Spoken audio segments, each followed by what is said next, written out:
Anies di awal saya sudah sampaikan didesain untuk menjadi antitesis daripada Presiden Jokowi. Capres tidak lebih dari 3 inilah. Tiki-taka politik antara Transdata tidak mengarah kemana, karena Transdata lah yang menentukan arah itu.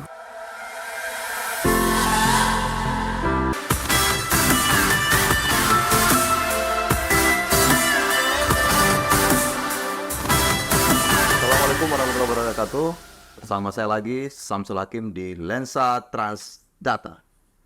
Baik, hari ini cukup menarik ya di season 2 kita. Di pertemuan hari ini, podcast hari ini akan banyak membahas tentang hal yang kemarin kita tidak sempat bahas gitu ya.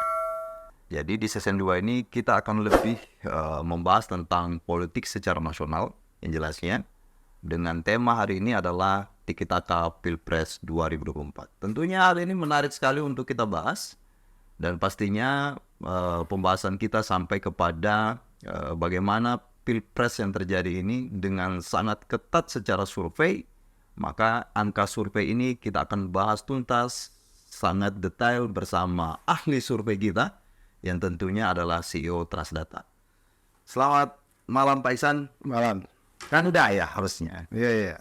Bang. Ya. Bang Iksan. Jadi malam hari ini kita masih ditemani oleh Bang Iksan ya. Bagaimana mengupas banyak hal tentang tiki-taka di Pilpres 2024.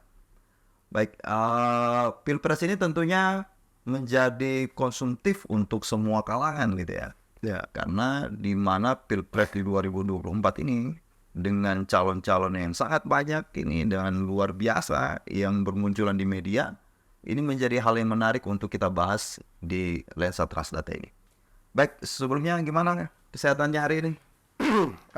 Kalau sudah masuk ke tag video podcast, sudah semangat. Padahal beberapa hari ini lagi kurang fit lah ya. Fit ya. Tapi kita harus terus menjaga kesehatan kita supaya kita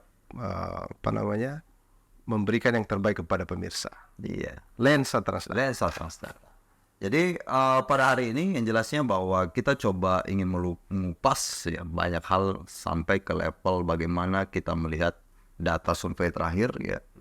Ini mungkin akan dibahas oleh Pak Iksan seperti apa gambarannya di survei yang sudah dilakukan oleh teman-teman lain.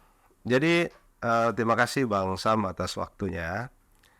Menarik ketika prolog yang disampaikan oleh Sam tadi bahwa hari ini Pilpres itu penuh dengan tiki-taka maupun teka-teki ya.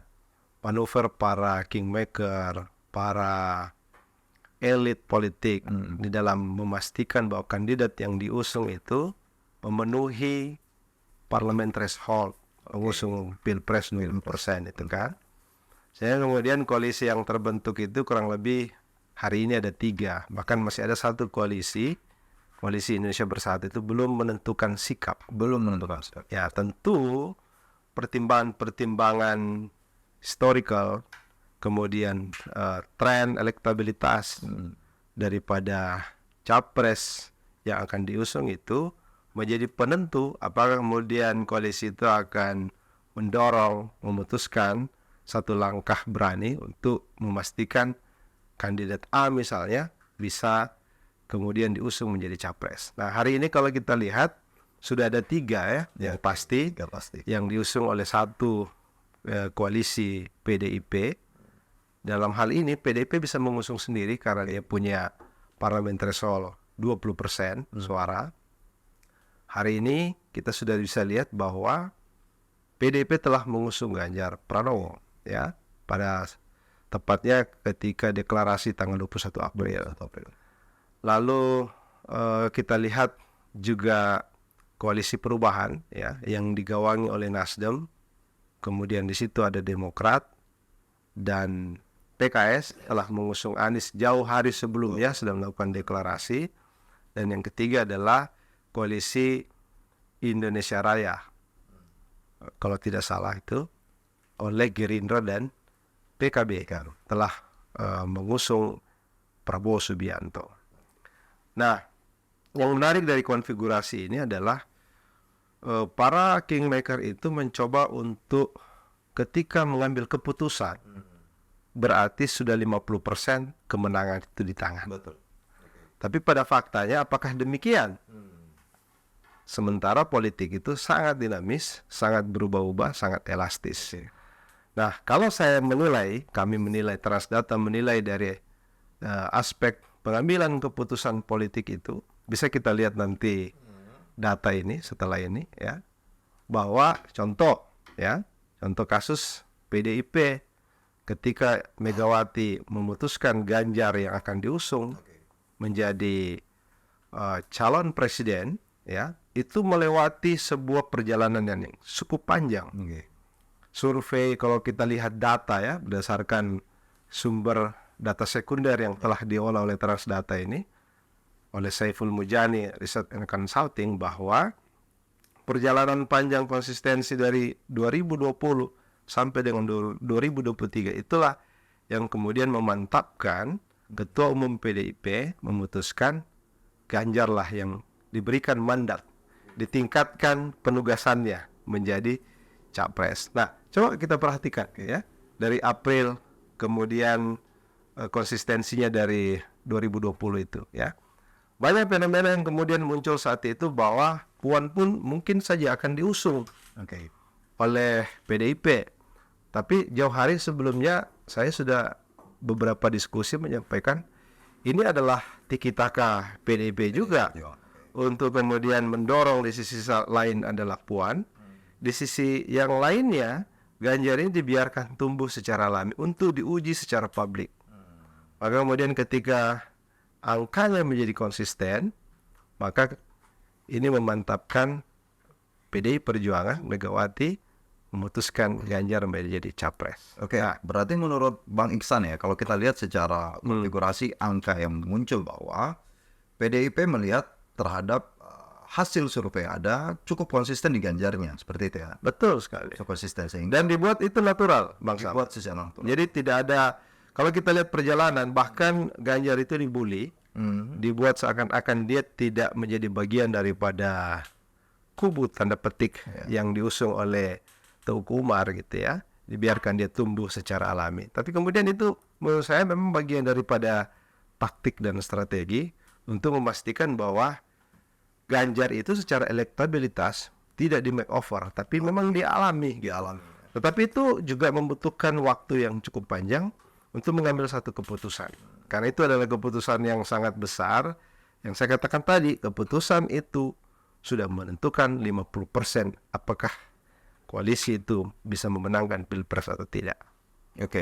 Fenomena yang muncul kalau kita lihat dari hasil survei yang bergerak dari tahun 2020 ke 2023, bahkan kita lihat konsistensi itu memang berada di sisi Ganjar gitu ya, yang diusung oleh PDIP. Namun ketika kita melihat di bulan April, ternyata di survei bulan April itu terjadi perubahan. Bahkan Prabowo meningkat cukup tinggi praktis di bulan April. Itu Boleh lihat di slide selanjutnya. Kalau kita lihat data dari indikator politik ya, sekali lagi kita sebelumnya yang tadi slide 2 ya, kalau kita lihat ini, maka memang di bulan April itu, Februari ke April ya, berarti ada Maret di tengah situ, tiba-tiba kemudian Prabowo itu menanjak naik ya, tumbuh. Kemudian per Mei dia sudah di angka 38% menurut survei indikator. Kemudian kita juga lihat bahwa setelah deklarasi ya, Ganjar dari 27% di bulan April sekarang meningkat ke 34%. Nah, sekarang fenomena Prabowo kenapa tiba-tiba melejit seperti itu? Karena kalau kita lihat tiki-taka politik yang kita bisa simak sama-sama di media, seolah-olah Prabowo ini di-endorse oleh Presiden Jokowi. Cawe-cawean itu. Iya, itulah yang viral itu kan, cawe-cawe politik presiden gitu kan. Karena Prabowo ini di mana-mana di-emong gitu, di-endorse, dibawa dia di setiap pertemuan-pertemuan penting dan strategis, selalu ada Prabowo di situ. Bahkan berhari ini kalau kita lihat beberapa iklan advertising, billboard besar, di situ tertulis jelas ya, nampak 2024 jatahnya Pak Prabowo. Tanya Pak Prabowo. Berani Gerindra membuat pernyataan seperti itu karena memang media meliput bahwa Presiden Jokowi pernah menyatakan itu. Nah, inilah kira-kira yang menjadi efek elektoral sehingga elektabilitas Prabowo itu meningkat tajam. Bahkan beberapa relawan ya, seperti beberapa relawan Jokowi lah yang tidak perlu kita sebut, sekarang bersandar ke Prabowo seperti itu. Bagaimana dengan konfigurasi? Kalau kita lihat ada beberapa konfigurasi dari 10 lembaga survei yang ada. Seperti apa Transdata menggambarkan? Sebelum itu kita coba lihat Anies dulu ya. Ya, kalau kita lihat Anies ini, beliau lebih duluan sebetulnya ya. Iya, betul. Nah, cuman kalau kita lihat tren justru turun kan. Menurun. Ya, Anies ini dianggap sebagai antitesis daripada Jokowi gitu ya. Ya. Jadi kingmaker di koalisi perubahan itu, para dedengkot politiknya, ahli-ahli strateginya yang berpengalaman menganggap Anies inilah sosok yang bisa menjadi antitesis. Di dalam strategi marketing ya, dalam strategi political marketing, diferensiasi itu menjadi salah satu kunci Bang Sam. Jadi kalau ada orang berjalan ke kiri, kita harus buat jalan ke kanan sehingga kita berbeda dengan dia. Permasalahannya adalah apakah kita sudah bisa menghitung sejauh mana langkah-langkah konkret strategis yang dilakukan untuk bisa menemukan momentum bahwa diferensiasi kita bisa menguatkan, bisa lebih kuat ya, bisa lebih unggul dibanding positioning dan diferensiasi yang sudah melekat pada incumbent. Nah, ini kan ranah perdebatannya sebetulnya. Maka kemudian Anies dianggap mampu mewakili itu. Anies, kalau kita membahas Anies ini cukup menarik gitu ya. Pertama adalah bagaimana terjadi perubahan secara persekutuan gitu ya. Dalam artian dari sisi Demokratnya ya, Demokrat tiba-tiba viral AHY, tiba-tiba bertemu dengan Puan Maharani. Sesuatu yang seperti apa gambar? Ya, begini ya. Politik ini kan salah satu yang menarik adalah opini.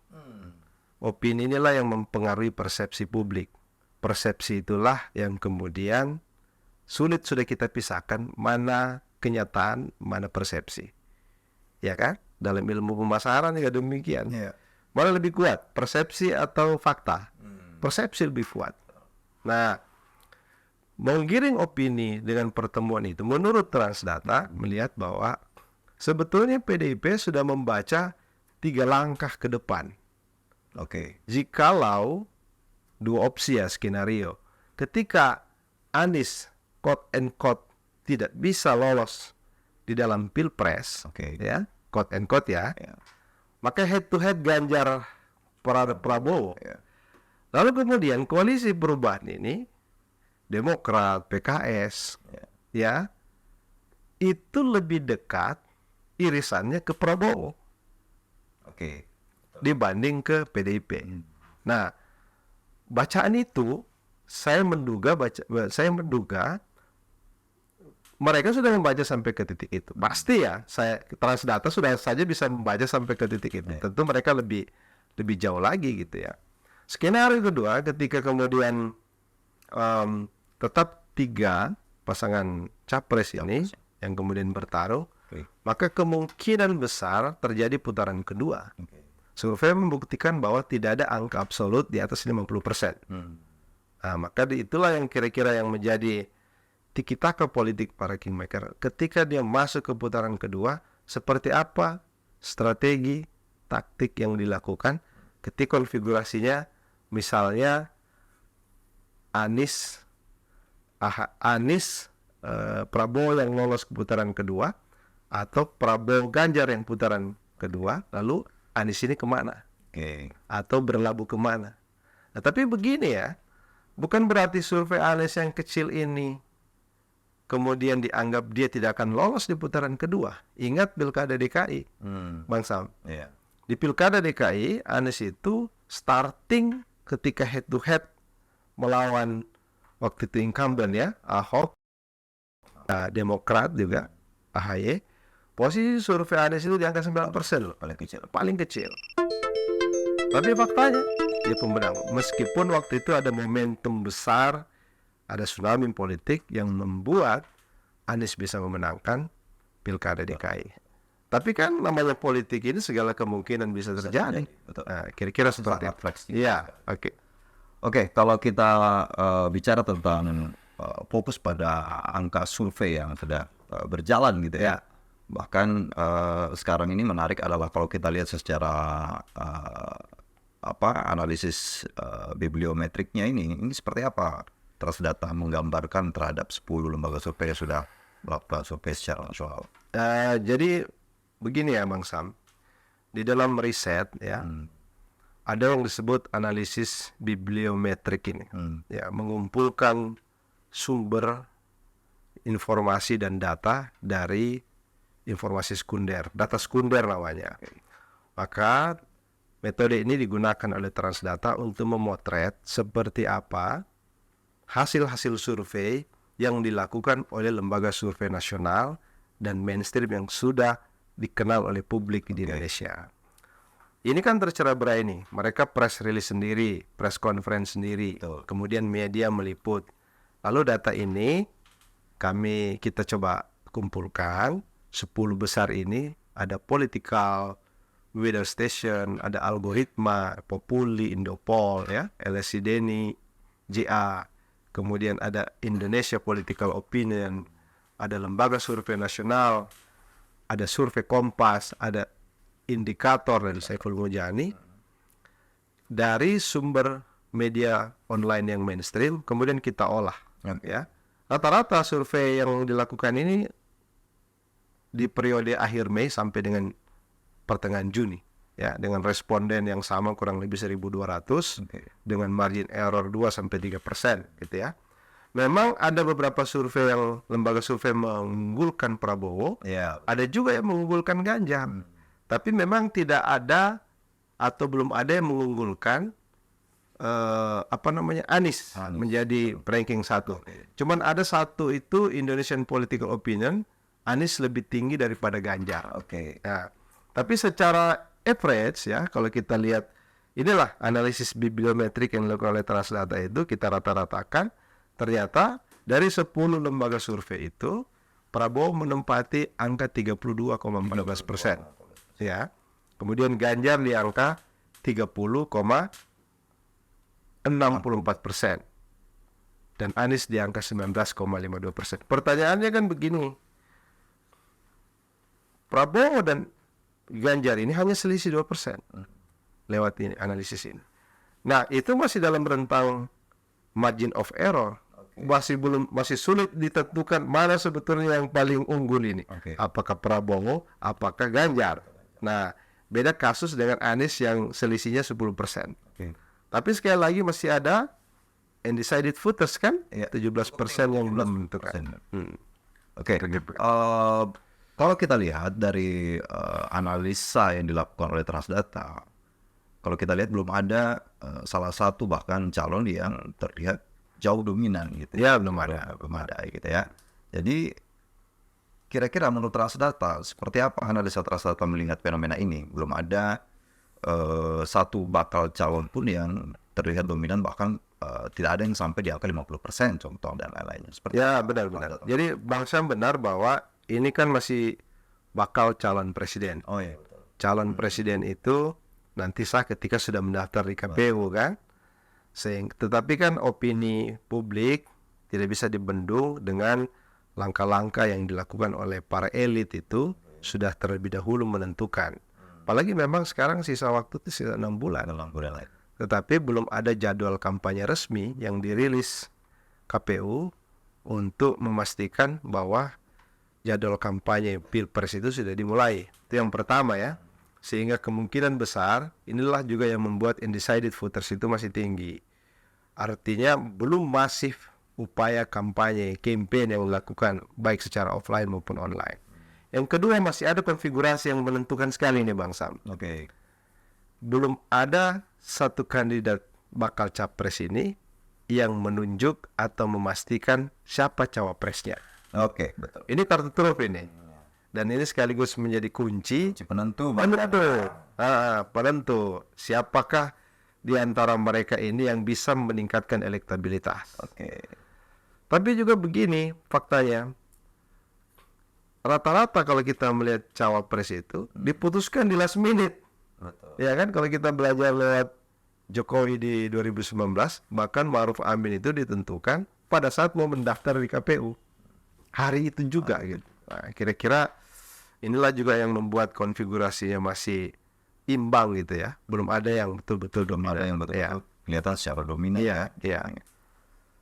Oke, bagaimana Transdata melihat bahwa kalau kita kembali ke tema tadi, ini semua masih punya peluang yang sama gitu ya. Oh iya. Dan Anies pun sebagai orang yang tokoh yang kita tahu sangat fenomenal ini kan selalu memberikan hal-hal yang kadang-kadang gitu ya, tiba-tiba meledak. Apa contohnya? Contohnya seperti info terakhir ya tadi pagi tentang bagaimana narasi Anies yang dibangun tentang calo-caloannya, tanah, dan kemudian dia benturkan lagi dengan calo terhadap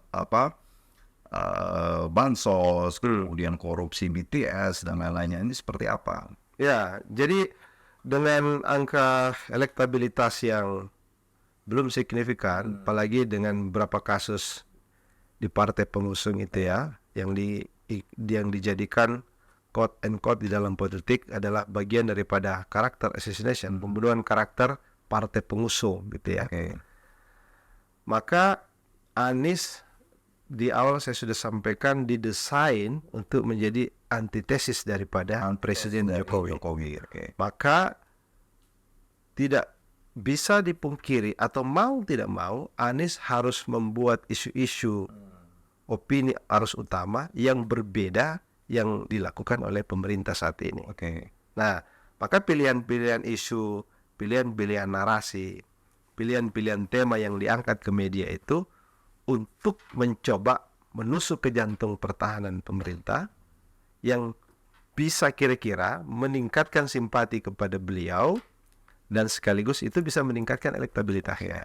Terus karena dia tadi adalah antitesis, akhirnya dua figur baik Prabowo maupun Ganjar yang masih melekat, dianggap masih melekat. Iya, bagian dari Jokowi, dari pemerintahan hari ini kan. sehingga dia membuat sedikit diferensiasi. Betul, diferensiasi. Itulah kira-kira strategi yang dibangun, karena kalau dia sama mainstream, apa bedanya dia dengan kandidat yang sebelumnya ya, baik Ganjar maupun Prabowo tadi itu. Kira-kira begitu, Bang Sam. Oke. Baik, ini sangat menarik ya di diskusi kita di malam hari ini. Yang jelasnya bahwa ini akan memberikan sedikit gambaran bahwa hasil survei yang berjalan gitu ya. Ini tadi ada satu hal kata yang menarik bahwa tidak semua lembaga survei ini memenangkan hanya satu calon ya. Bahkan kalau kita lihat ada di mana satu survei memenangkan Prabowo, bahkan ada satu survei memenangkan Ganjar seperti itu. Artinya bahwa dua kandidat ini cukup kuat untuk menjadi bakal calon yang mungkin ya kalau dilihat secara koalisinya dan lain-lainnya ini sangat bagus sekali. Seperti apa kita melihat dari dua sosok calon ini? Jadi secara koalisi dan lain-lainnya. Jadi kita coba lihat dulu dari capture data ya, bahwa kenapa kemudian lembaga survei ini bisa hasilnya sedikit berbeda, walaupun dalam rentang perbedaan yang tidak terlalu jauh gitu ya. Tapi yang paling utama adalah ada metode. Ini kan Indonesia ini besar sekali dengan 38 provinsi. Memang secara statistik sudah bisa diwakili dengan 1.200 sampel. Tapi rata-rata saya lihat itu sudah menggunakan metode pembangkitan lewat telepon seluler.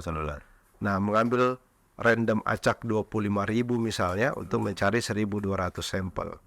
Nah, maka dari itu perbedaan metode ini atau perbedaan sampel ya yang bisa juga menyebabkan output daripada survei itu sedikit berbeda. Sehingga outputnya tadi ada yang mengunggulkan Prabowo, ada juga yang mengunggulkan Ganjar. Nah, seperti itu. Tapi pada akhirnya kalau kita lihat trennya, perbedaan-perbedaan itu juga dipicu masih tingginya undecided voters. Contoh, survei Kompas masih 37% loh. Kemudian algoritma masih 39%. Nah, artinya begitu besar sampel yang diambil yang sudah diwawancarai oleh mereka dengan angka undecided voter yang sangat tinggi. Dia tidak menjawab berarti atau belum menentukan pilihan.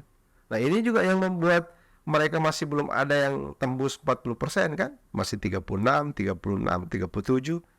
Bahkan masih 32%, Anies masih 19%. Kira-kira seperti itu. Oke.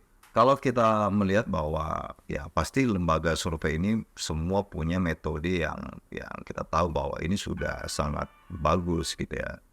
Dan yang kedua adalah mereka juga menentukan sampel hampir semua kalau kita lihat secara metodologinya menggunakan sampel 1200. Ya. Karena mereka mengejar secara margin of error-nya di angka 2-3%. Ya. Nah, sehingga perbedaan ini sebenarnya menurut Transdata lebih kecenderungannya melihat dari 10, anggaplah kita bicara 10 lembaga survei.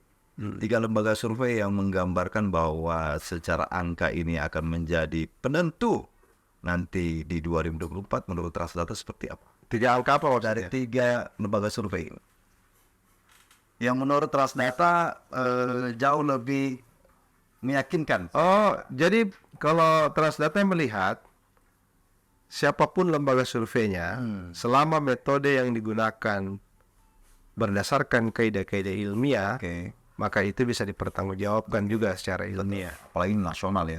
Apalagi ini secara nasional. Kalaupun Transdata diminta, bisa nggak salah satu survei secara nasional? Bisa dong. Oke. Tetapi kan resource yang kita butuhkan untuk melakukan juga besar. Itu besar. Nah, sehingga kita hari ini menganalisis mereka karena mereka sudah punya data yang cukup panjang selama 2 tahun terakhir ini. Nah, kalau kita bisa saja melakukan itu. Contoh misalnya kita capture dulu bagaimana peta elektoral di Sulawesi Tengah untuk gubernur, untuk beberapa bupati dan wali kota misalnya. Kita bisa buat itu kok. Dengan metode yang sama, bisa sama. Hasilnya bisa kita pertanggungjawabkan secara ilmiah. Iya. Tinggal kan ini membutuhkan sumber daya saja, resource itu. Oke. Bagaimana tentang peta koalisi Pilpres ini menurut teman-teman Transdata? Jadi kita melihat ya ada 4 sebetulnya poros yang sekarang ini oleh semua media sudah tahu persis ini ya. Koalisi Kebangkitan Indonesia Raya, koalisi PDIP, koalisi Perubahan. Masih ada lagi satu, koalisi Indonesia Bersatu yang digawangi Golkar sama PAN. Ini belum menentukan sikap. Nah, tapi kalau saya melihat atau Transdata melihat capres tidak lebih dari 3 ini lagi. Tidak lebih. Artinya tinggal apakah nantinya Golkar merapat kemana, PAN merapat kemana. Ini tinggal menunggu momentum, tinggal menunggu waktu, ya kan? Dan kemudian bisa saja tiki-taka politik antara salah satu partai yang ada di koalisi yang sudah existing, terutama di perubahan ini, contoh pertemuan Demokrat dengan PDIP yang diwakili oleh AHY dan Puan Maharani, itu juga menjadi satu sinyalemen kuat di publik bahwa koalisi ini juga sangat cair sebetulnya, sangat cair. Atas dasar membangun komunikasi politik di media diungkapkan seperti itu, maka semuanya sah-sah saja dilakukan. Tetapi sebetulnya di balik layar itu ada kepentingan besar yang ingin dikomunikasikan ketika opsinya A, opsinya B. Nanti kondisi terakhirnya seperti A. Di situ mereka sudah bangun alternatif itu. Itu kira-kira Bang Sam. Oke, bagaimana menurut Transdata tentang peta politik secara lokal Sulawesi Tengah? Ya, jadi saya juga banyak ditanya itu. Gimana nih Transdata dengan peta politik Sulawesi Tengah? Arahnya kemana? Saya bilang Transdata tidak mengarah kemana, karena Transdata lah yang menentukan arah itu. Oh ya, menarik ini Transdata ya. Nah, tinggal sebetulnya begini, kita juga memantik para politisi Sulawesi Tengah ini agar lebih profesional menggunakan lembaga survei. Bukan berarti Transdata ini lagi jualan, enggak lah ya. Tapi mari kita mulai mengedukasi publik dengan sains gitu ya, dengan riset, dengan survei, sehingga kemudian penggiringan opini masyarakat itu didesain sedemikian rupa sehingga partisipasi itu meningkat. Oke. Ingat loh ya Bang Sam, rata-rata 35% voters itu tidak datang ke TPS. Oke. Nah ini kan ada permasalahan di edukasi politik yang dilakukan oleh para partai dan kandidat itu sendiri. Kira-kira begitu. Oke. Mungkin ini sangat menarik sekali ya. Banyak sekali data-data yang disampaikan oleh tim Transdata. Ya ini kan Transdata harus gitu ya. bicara berdasarkan data. Berdasarkan data, Ya. berdasarkan apa yang sudah menjadi gambaran secara nasional, ini sangat luar Ya. biasa. Dan ini bisa menjadi bagian dari diskusi yang menarik yang jelasnya bahwa Transdata sudah mengeluarkan gambaran terhadap Ya. survei secara Ya. nasional. Ya. Dan artinya Transdata juga siap loh gitu ya. Berarti Oh siap, sangat siap, sangat siap. Nah, ini ya. Untuk berkontribusi kepada Sulawesi Tengah, kita siap. Bahkan nasional kita siap. Oke. Kan?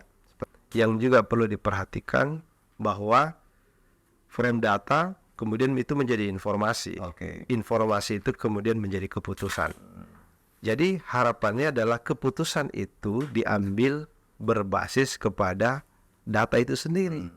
Sehingga kemudian ini mengurangi celah terjadinya yang namanya political human error ataupun kesalahan-kesalahan mengambil keputusan.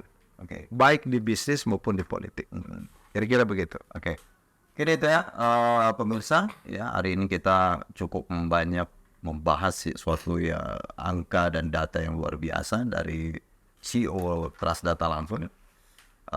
Semoga dengan apa yang kita diskusikan di hari ini menjadi data output yang nantinya bisa menggambarkan di Sulawesi Tengah seperti apa, kemudian peta politik secara nasional itu seperti apa. Tentunya nantinya di season selanjutnya ini kita akan membahas banyak yang lebih menarik lagi. Tentunya Kita itu disimpan dulu kan. kita simpan dulu sehingga season selanjutnya jauh lebih menarik lagi. Ya. Yang pastinya jangan lupa kita subscribe dulu ya channel YouTube kita di Lensa Transdata sehingga teman-teman tidak tertinggal terhadap informasi-informasi yang kita update setiap melakukan podcast seperti itu.